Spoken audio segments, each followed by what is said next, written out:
Per posar remei a la manca d'habitatge aquí a les illes fa falta, tornen a dir els arquitectes, polítiques urbanístiques, sobretot duradores. Durant 15 o 20 anys. No és per ser catastrofistes, és que és així.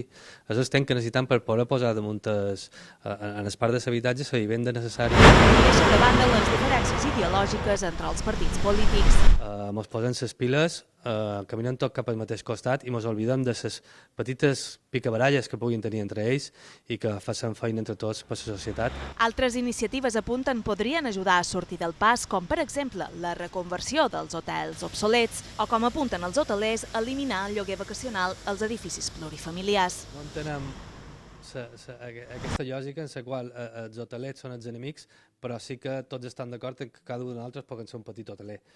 És una cosa que no té gaire sentit. Però després d'un any en què s'ha agreujat encara més la manca d'habitatge assequible a les illes, els arquitectes estiren l'orella als governants. Estem a uns nombres d'habitatge públic molt baixos, no només a dins l'estat, sinó a nivell europeu. Fa falta més habitatge de protecció oficial. En cas contrari, alerten, serà del tot impossible solucionar la crisi de l'habitatge.